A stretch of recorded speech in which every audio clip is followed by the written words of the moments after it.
본문 느헤미야 6장 말씀입니다. 느헤미야에 대한 음모가 많이 꾸며지고 있는 것을 보게 됩니다. 1절에 보시면 산발락과 도비야와 아라비아 사람 게셈과 그 나머지 우리의 원수들이 내가 성벽을 건축하여 허물어진 틈을 남기지 아니하였다 함을 들었는데 그때는 내가 아직 성문에 문짝을 달지 못하던 때였더라. 이 산발락과 도비야 또 아라비아 사람 게셈이 예부에서 계속해서 이 하나님의 도성 예루살렘 성벽이 건축되는 것을 어떻게 하고 있습니까? 방해하고 있습니다. 그런데 이제 성벽 공사가 막바지에 이르렀습니다. 거의 다 되어갑니다. 그런데 우리가 길을 갈 때도 고속도로 갈 때도 다 왔다고 생각할 때가 다 왔다고 생각하고 방심하지 마라 뭐 이런 이야기도 있지 않습니까? 이제 다 됐다고 생각했는데 또 고비가 있다라고 하는 것입니다. 성문만 달면 되는데 또 이 사람들의 방해가 유혹이 있었다라고 하는 것입니다. 그래서 끝까지 우리는 방심하지 말고 기도하고 해야 될 줄로 믿습니다. 다 됐다고 방심할 때 또 사단이 틈을 탈 수가 있다라고 하는 것입니다. 그래서 항상 깨어있고 기도하고 하고 믿음으로 하고 하나님의 도우심 가운데서 우리가 살아가야 될 것입니다. 2절에 보니까 산발락과 게셈이 내게 사람을 보내어 이르기를 오라 우리가 오노 평지 한 촌에서 서로 만나자 하니 실상은 나를 해하고자 함이었더라. 이 산발락과 게셈이 사람을 보내가지고 느헤미야에게 우리 예루살렘 밖에서 한번 만나자 평화회담하자 이런 식으로 한 것입니다. 너희 이제 거의 다 지었지 않느냐 이제 우리하고 좋게 좀 지내보자. 이렇게 하면은 자칫하면 이게 나가고 싶은 마음이 들겠습니까? 안 들겠습니까? 이제 뭐 거의 다 완성했는데 어쨌든 뭐 사마리아 사람들하고 암몬 사람들하고 좀 같이 좋게 지내는 게 좋지 않을까 이런 마음이 들 수도 있다는 것입니다. 그런데 거기에 나갔으면 어떻게 되었겠습니까? 느헤미야는 죽었다는 것입니다. 실상은 나를 해하고자 함이었더라. 이제 다 완공돼 가는데 저거 가만두면 안 되겠다. 우리가 평화회담하는 것처럼 해가지고 느헤미야를 이 오노 평지로 불러내서 죽이자 이렇게 했다는 것입니다. 여기서 참 기도하지 아니하고 하나님의 은혜 아니었으면은 잘못하면 느헤미야가 이제 거의 다 완공해 놓고 죽어버릴 수가 있다. 느헤미야가 죽어버렸으면 어쩌면 그 예루살렘 성벽은 또 무너져 버릴 수가 있습니다. 참 하나님의 지혜가 필요한 줄로 믿습니다. 하나님의 일을 할 때도요. 정말 우리가 이 세상 살아갈 때도요. 하나님의 도우심이 필요하다는 것입니다. 하나님이 지켜주시지 아니하면 얼마나 세상의 유혹과 시험과 또 비방과 공격들이 많은지 모릅니다.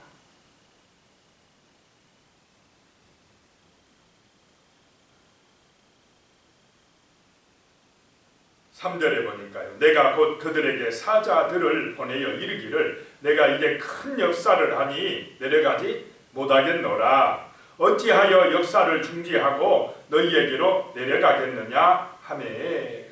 내가 이렇게 큰 이제 예루살렘 성벽 공사를 마무리하고 있는 이 중요한 시기에 나는 거기까지 갈 수가 없다. 한 30km 떨어진 곳이랍니다. 오노 평지가 예루살렘에서. 그렇게 그럴 시간도 없고 내가 아주 중대한 일을 해야 되니까 못 간다 라고 기별을 보냈습니다. 그랬는데 4절에 보면 그들이 4번이나 이같이 내게 사람을 보내되 나는 꼭 같이 대답하였더니 그랬습니다. 몇 번이나 사람을 보내왔다고요? 4번이나. 참 이 사단은요 절대로 쉽게 포기하지 않는다는 것입니다. 한 번 거절했는데 또 오고 두 번째 오고 두 번째 거절했는데 세 번째 오고 3세판이라고 하는데 세 번째 오면 마음이 좀 흔들릴 수도 있지 않겠습니까? 저렇게 평화회담하자고 사정하는데 저렇게 간절하게 사람을 보내오는데 하고 마음이 약해져 가지고 나가버리면 이게 문제가 생긴다는 것입니다. 그런데 참 느헤미야가 지혜로운 사람 같아요. 똑같이 대답했다는 것입니다. 나는 지금 중대한 일을 하고 있기 때문에 못 간다. 4번이나 와도 4번 똑같이 정말 하나님이 주시는 은혜인 줄로 믿습니다. 못 간다. 인간 생각으로 했으면 마음 약해져 가지고 나갈 수도 있었는데 참 이 하나님이 붙들어 주신 것 같아요. 그랬더니 5절에 산발랏이 5번째는 그 종자의 손에 봉하지 않는 편지를 들려 내게 보냈는데 그랬습니다. 이 총독이 보낼 때는 항상 이 봉해 가지고 볼 수 없게 이렇게 해서 편지를 보내야 되는데 봉하지 않은 채로 왜 보냈을까요? 소문나게 하려고 했어. 소문나게 하려고. 아마 그 보내는 그 신하에게 그랬을 것 같아요. 가다가 소문내라. 옆에 있는 사람들은 한번 모르게 보는 채 하면서 소문내라고 그랬을 것입니다. 이런 작전을 펴려고 한 것입니다. 소문나게 하려고 그런 것입니다. 그럼 무슨 소문을 냈겠는가 보면 6절에 그 글에 이르기를 이방 중에도 소문이 있고 가스무도, 여기서 가스무도는 그 앞에 나오는 게셈입니다. 아라비아 사람 게셈의 아라비아식 이름이 가스무도랍니다. 가스무도도 말하기를 너와 유다 사람들이 모반하려 하여 성벽을 건축한다 하나니 네가 그 말과 같이 왕이 되려 하는도다. 자, 소문이 뭐겠습니까? 예루살렘 성벽을 지어가지고 페르시아를 개발하고 모발하고 느헤미야가 왕 되려고 하더라 이런 소문을 내버린 것입니다. 이 소문이 어디에까지 페르시아 왕에게 들어가면 어떻게 되겠습니까? 그러면은 야 저거 봐라 반역을 일으키려고 한다고 하면서 예루살렘 성벽 공사를 못하게 그런 소문을 내려고 했다는 것입니다. 또 7절에 보면요. 또 내가 선지자를 세워 예루살렘에서 너를 들어 선전하기를 유다의 왕이 있다 하게 하였으니 지금 이 말이 왕에게 들릴지라 그런즉 너는 이제 오라 함께 의논하자 하였기로. 자, 느헤미야가 선지자를 세워가지고 왕 되려고 한다. 진짜입니까? 이게 꾸며낸 얘기입니까? 그러면 내가 하지도 않은 이런 일을 지금 소문내고 있으면 그러니까 이런 소문이 났으니까 빨리 와봐 하면 잘 나가고 싶은 마음이 있겠습니까? 없겠습니까? 아니라고 가서 따지고 싶은 마음이 있을 것입니다. 당장에 가자 하고 갔으면 어떻게 됩니까? 죽습니다.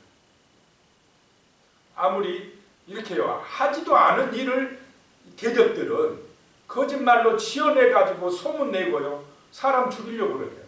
느헤미야를 공격에 몰아붙이려고 하는 이런 사단의 전략이 이게 사단의 전략. 세상은 이런 모함들이 많이 있습니까? 없습니까?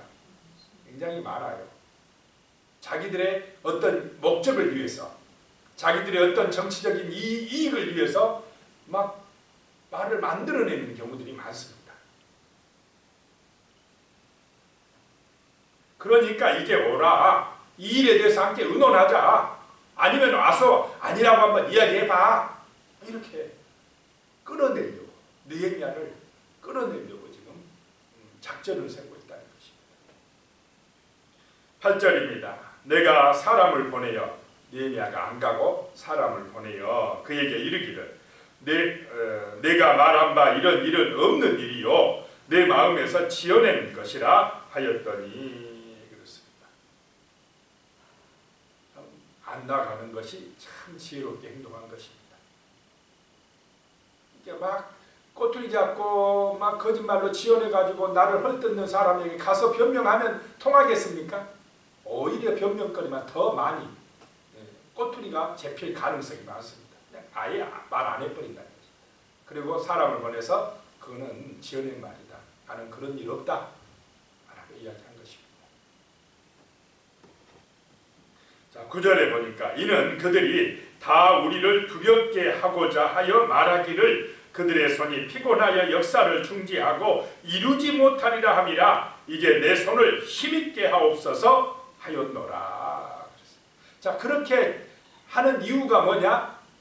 두렵게 하려고 했다는 것입니다. 마귀의 작전은 뭐냐? 성도들이 두렵게 해서 그 맡겨진 일들을 감당하지 못하도록 막아버립니다. 두려움을 주는 것은 사단인 줄로 믿으시기 바랍니다. 하나님은 담대함을 줍니다. 하나님은 평안함을 줍니다. 소망을 줍니다. 우리의 마음에 하나님의 사랑을 심어주는 것입니다. 하나님의 말씀을 들으면 우리의 마음이 든든해지고 평화로워지고 그렇게 될 줄로 믿습니다. 사랑하려고 하는 이런 마음이 들어요. 이게 하나님의 역사예요. 그런데 무섭고 두렵고 죽을 것 같고 겁나고 이런 것은, 두려움을 주는 것은 이게 사단입니다.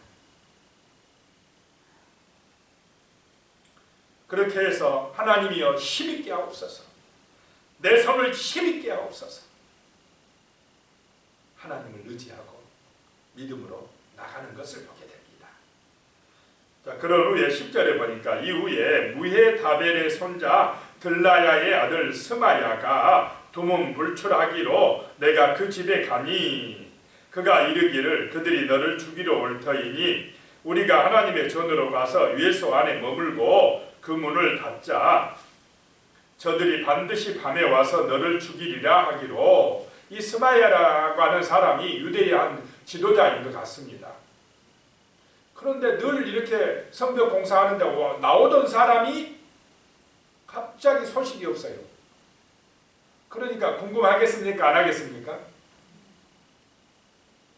교회에 열심히 잘 나오던 사람이 갑자기 두문불출해버려요. 이상하다 이런 생각 안 들겠습니까? 지금 같으면 전화는 한번 해보지만 그때는 전화도 없고 신방을 갔어요. 찾아갔어요. 찾아갔더니 하는 얘기가 뭡니까? 저 산발락과 도비야 저 대적들이 느헤미야 너 죽이러 온다 하더라. 그러니까 지금 성벽 공사한다고 거기 나가 있다가는 언제 죽을지 몰라. 나와 함께 어디로 가자고요? 성전 안에 예소. 예소는 성소, 지성소 말고 성소 안에 있는 어느 방 한 군데 들어가서 숨어 있어야 돼. 그렇지 않으면 언제 죽을지 몰라. 이렇게 이 스마야라는 사람이 이야기를 하더라는 것입니다. 또 이런 말 들으면은 갑자기 뭐가 찾아오겠습니까? 마음에 두려움이 찾아와요. 나를 죽이러 온다고. 막 그러면 성벽 공사 막 지휘하면서 열심히 일할 마음이 있겠습니까? 없겠습니까? 또 막 겁나가지고 두려워서 의욕이 떨어지고 낙심이 되고. 바로 이게 사단이 꾸미는 심리전입니다. 이게 이 마음의 불안함과 두려움을 심어줘가지고 그냥 손이 약해져서 일하지 못하도록 이렇게 역사한다는 것입니다. 심리전에 넘어가면 안 될 줄로 믿으시기 바랍니다. 하나님의 일을 못하게끔 이렇게 역사한다는 것입니다. 11절입니다. 내가 이르기를 나 같은 자가 어찌 도망하며 나 같은 몸이면 누가 예소에 들어가서 생명을 보존하겠느냐. 나는 들어가지 않겠노라. 나 같은 사람이 무슨 도망가고 숨고, 만약에 느헤미야가 도망가서 숨으면 그 옆에 일하는 같은 그 유대인들 사람들이 어떤 마음이 들겠습니까? 지도자가 도망가 버리면 일할 맛이 나겠습니까? 아이고 우리도 도망가자 아마 이랬을 것입니다. 그리고 그 성소에는 총독인 느헤미야는 쉽게 들어갈 곳이 못 됩니다. 거기는 제사장들이나 들어가는 곳이지 피신해도 자기 이방 나라에서 파송받은 느헤미야로서는 성소에 함부로 들어가면 안 되는 것입니다. 나 같은 사람이 어떻게 그런 데 들어가느냐 이러면서 안 가겠노라, 들어가지 않겠노라 이렇게 이야기합니다. 12절에 깨달은즉 그는 하나님께서 보내신 바가 아니라 도비야와 산발랏에게 뇌물을 받고 내게 이런 일을 애원함이라. 아마 스마야가 애원하는 사람인가 봅니다. 그 애원을 하는 사람이 하나님의 말씀을 선포하는 게 아니고 누구 말을 선포하고 있습니까? 뇌물 받고 대적들의 말, 더 깊이 들어가면 사단의 종노릇 하고 있다라고 하는 것입니다. 돈 받고. 이렇게요. 참 어리석으면 유대인이면서도 아마 제사장이었는지 모르겠어요. 돈 받고 어리석게 그 돈 준 사람의 편에 서서 애원을 할 수도 있다라고 하는 것입니다. 하나님의 뜻보다는 자기 이익, 자기 욕심이 눈에 어두면 이런 어리석음에 빠져들어간다는 것입니다. 뇌물을 받고 악한 말을 지어가지고 느헤미야가 힘 빠지게 만들었다라고 하는 것입니다. 그런데 참 기도의 사람이기 때문에 그런 것을 또 느헤미야가 알아내고 지혜롭게 대처를 하는 것을 보게 됩니다. 이게 바깥의 적보다 더 무서운 것이 이 안에 있는 이 적들입니다. 이게 더 무서운 거예요. 방해를 하는 것입니다. 14절입니다. 내 하나님이여 도비야와 산발락과 여선지 노야다와 그 남은 선지자들 곧 나를 두렵게 하고자 한 자들의 소행을 기억하옵소서 하였노라. 이 느헤미야가 마음이 두려워서 그 성벽 공사를 못하게 하려고 하는 여러 사람들이 있었다라고 하는 것입니다. 그런 일을 했다는 것입니다. 15절입니다. 성벽 역사가 52일 만에 엘루월 25일에 끝남에 그렇게 방해를 해도 그래도 완성을 시켰다는 것입니다. 52일 만에 완성을 시켰다는 것입니다. 16절에 우리의 모든 대적과 주위에 있는 이방 족속들이 이를 듣고 다 두려워하여 크게 낙담하였으니 그들이 우리 하나님께서 이 역사를 이루신 것을 알미니라. 그렇습니다. 누가 이루게 하셨습니까? 하나님이 이루게 하셨다고 느헤미야도 고백하고 있습니다. 자, 이 느헤미야와 이스라엘 백성들이 낙담하게 하려고 했는데 오히려 누가 낙담하고 있습니까? 방해하는 대적들이 낙담하게 만들어 버리셨다라고 하는 것입니다. 17절에 또한 그때에 유다의 귀족들이 여러 번 도비야에게 편지하였고, 도비야는 암몬 족속의 아마 그 지도자입니다. 도비야의 편지도 그들에게 이르렀으니, 그러면 유다의 귀족들이 지금 누구하고 내통하고 있는 것입니까? 도비야, 암몬 족속의 도비야. 이 예루살렘 성벽을 방해하는, 못 짓게 하려고 하는 그 도비야하고 유대의 귀족들이 내통하고 있었다. 그러니까 안에서도 방해하고 있었다라고 하는 것입니다. 18절에 도비야는 아라의 아들 스가냐의 사이가 되었고, 이 스가냐란 유대의 귀족과 도비야가, 암몬 족속의 도비야가 뭐가 됐다고요?